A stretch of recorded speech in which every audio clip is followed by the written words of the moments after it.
Hi, I'm Mark Brody, and this is the Friday Newscap podcast. Each week, we review the biggest stories with experts, reporters, and commentators to put the news in perspective. Here's this week's episode. We're sounding the warning call. We're reminding our leadership, you need the votes, and we're begging our leadership, listen to us. It's my understanding that we can get more information through an inquiry, and if that leads to evidence of impeachment, then so be it. You're saying the system is capable of manipulation, right? Yes. You're not alleging that it was actually manipulated. Correct. Well, it could have been. We don't know. It's definitely a bittersweet decision, and it comes with a lot of mixed emotions. If I can be very candid with you, I just feel exhausted. We've been going in ongoing litigation on the DACA program since 2017. She's shown that she doesn't even trust herself as a valid and credible source when commenting to the federal government on policy issues of housing. A common practice amongst advocacy organizations was to utilize templates to submit a shared chorus of support or concern on policy priorities. And with me to talk about the ongoing speculation about whether Blake Masters and or Kari Lake will enter the GOP U.S. Senate primary, the U.S. House launching an impeachment inquiry against President Biden, and more are a pair of former state lawmakers, Regina Cobb, who also served as chair of the House Appropriations Committee. Regina, good morning. Good morning. And Reginald Boulding, former House Minority Leader. Reginald, good morning to you. Good morning. So let's start with the U.S. Senate and a couple of interesting conversations, Regina, that were reported this week. Let's start with one between former President Trump and Blake Masters, during which, according to reports, President Trump basically told Masters, you can't win if you're going up against Kari Lake. I saw that. It wears his place to say that. And I'm disappointed that you pick a winner before the primary, and he does have undue influence. We know that. So for him to say that kind of puts her in the lead seat by doing that. Do you think he's right? Probably. I do, but I think it's inappropriate to do that. To allow them to go out, allow them to do their job. I think she's the front runner for sure. Would I vote for her? I'm not sure, but I think she's very divisive. But I do feel that he was inappropriate for him to say that. Reginald, I'm curious what you make of what Regina said, that even though he's probably right to some extent, that and I think the conventional wisdom, the polling has suggested that, even though she hasn't officially entered the race, that if Kari Lake were to enter, she would be the front runner, the favorite to win. Is it appropriate for somebody like President Trump, even privately, to say, hey, maybe this isn't in your best interest?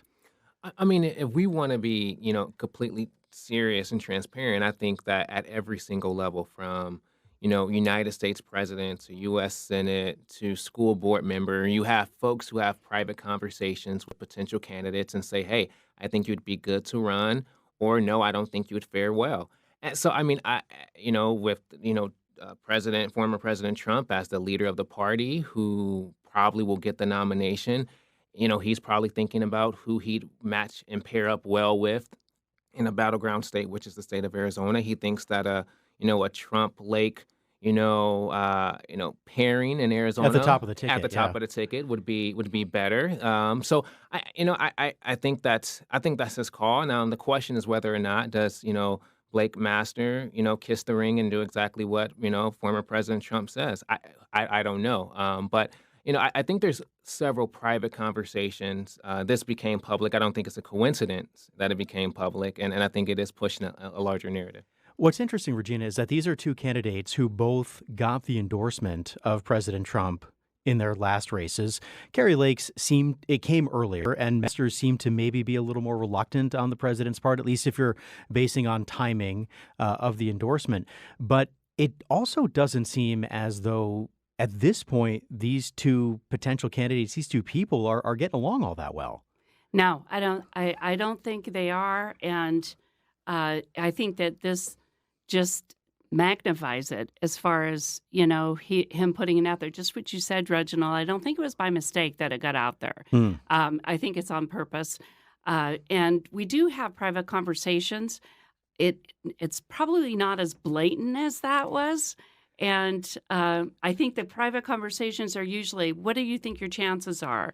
How do you think you're going to do? Maybe offer some advice, that kind of thing. And, you want your best candidates in both parties to be at the top of the ticket. And so you kind of want to go that direction. I think the way it was done was very inappropriate. So the Daily Beast also reported the phone call between President Trump and Blake Masters was reported by the New York Times. The Daily Beast reported on what it described as a tense phone call between Masters and Lake themselves, during which the organization reports, among other things, Kari Lake allegedly said to Blake Masters, "You ran and hid under the bed," when it came time to talking about fraud in the election. Like, as people might have said back in the day, them's fighting words. Yeah. Well, back then it probably was. I think that he probably did the best thing he could do at the time, and not address it. And he knew that. And so when she uses that against him, he was trying to get the nomination. He was trying to be able to be there at the top of the ticket, and that was what he did. And using that against him is disingenuous, because we all like not talk about things that we feel would probably be offensive during our election cycles. So, Reginald, from a Democratic standpoint, how much do Democrats hope that these two candidates both get in the race?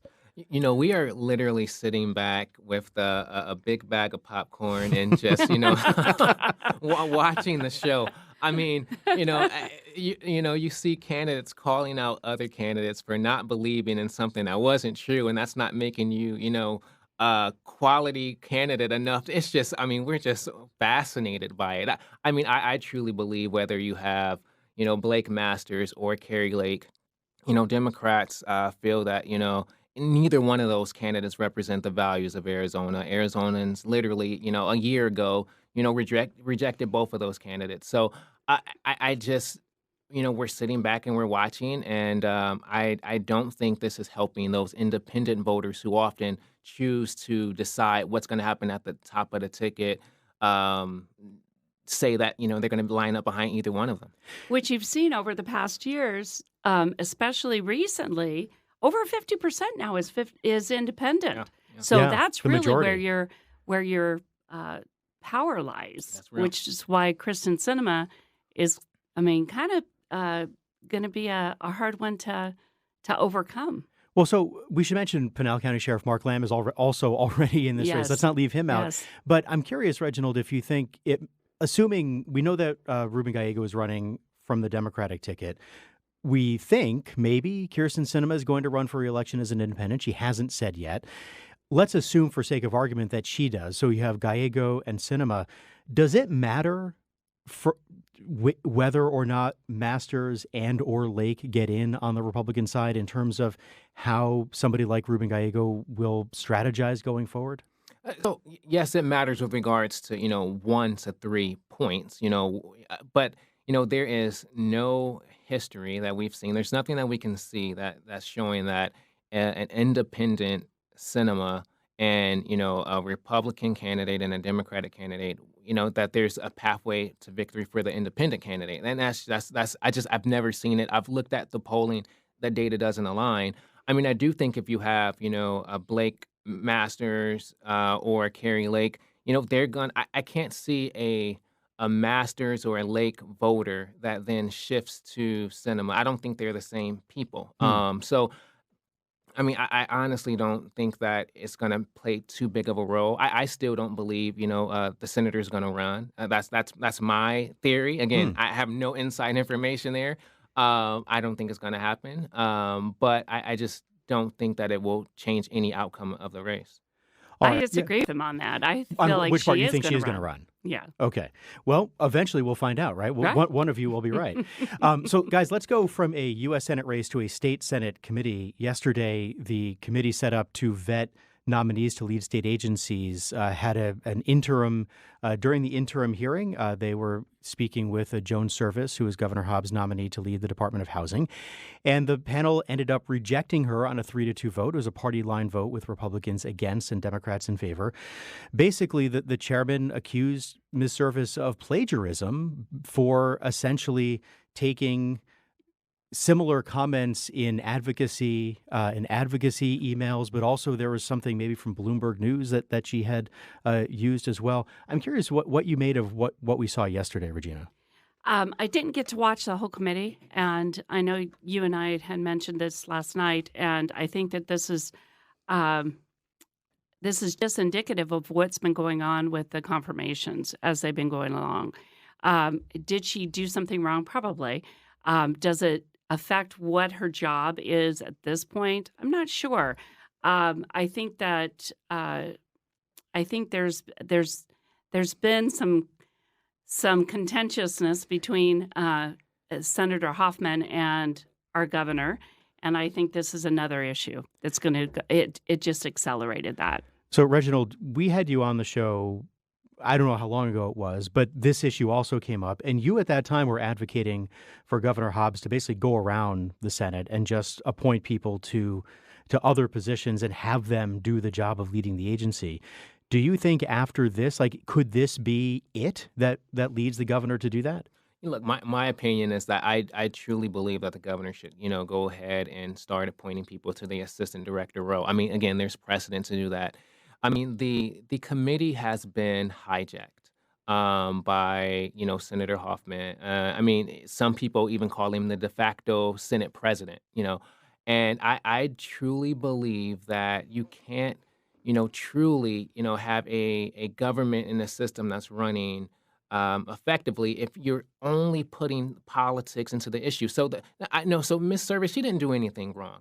If you're part of advocacy, we've as lawmakers, we get form letters all the time, form emails all the time.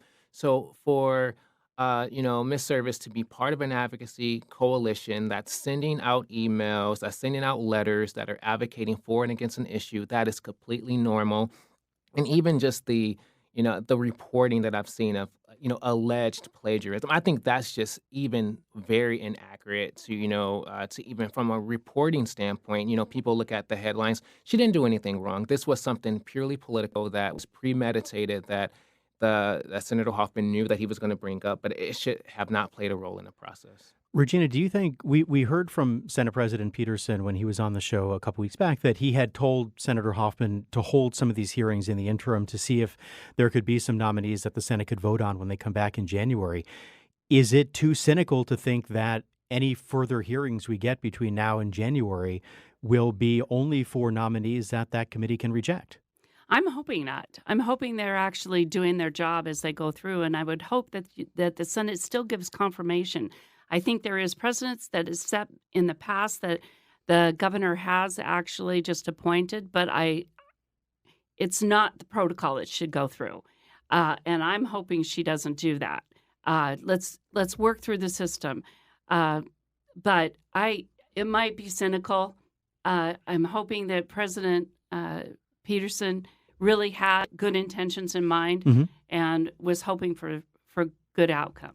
Regina, let me start with you because on this next topic, it involves something fairly close to your neck of the woods in Mojave County. The Arizona Senate this week said it was going to sue the Biden administration over the new national monument that he made around the Grand Canyon a little bit earlier this summer.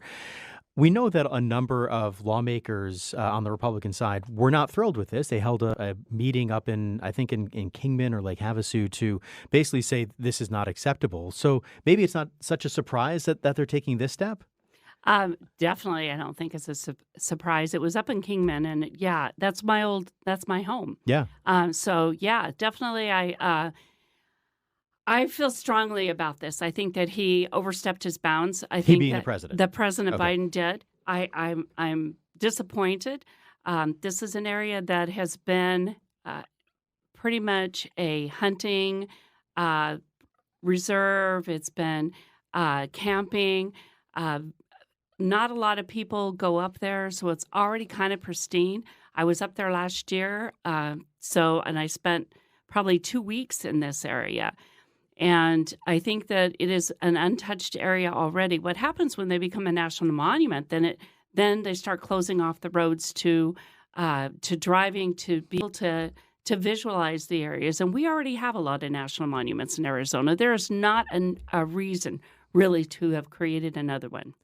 Reginald, do you think that the Senate, I mean, none of us are lawyers in this room, but I wonder about the issue of standing, if the Arizona Senate, for example, has standing to sue over this.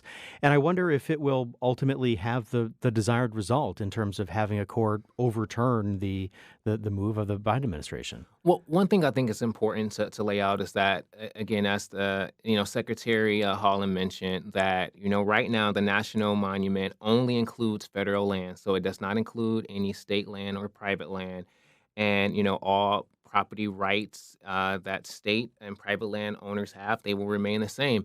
Also, there was polling that showed that this monument is overwhelmingly supported by Republicans, Democrats, and Independents. So, where did that polling come from? So I think it's important. I think it's important for us to really take a step back and say, look, at the end of the day, you're going to have state lawmakers who are opposed to the Biden administration. They're going to try to sue as much as they can in order to gem up support in for the 2024 election. But I think it's going to get tossed out like we've seen every other case that has had no standing that we've seen from our state Senate. And I don't think it's drumming up support for the 2024 election. I think it has a lot to do with that we already have a lot of federal designated land, one of the largest in the United States. Well, and there is a little bit of precedent here, right? I mean, I don't know how apples to apples this is, but when former President Obama named Bears Ears National Monument, that the Trump administration came in and got that reduced a little bit. I wonder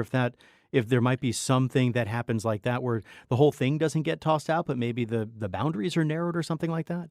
I would think that there is a strong possibility that if we do have a Republican president going forward, that they would throw this out. And I would hope completely. This is an area, that's why I said it's very remote.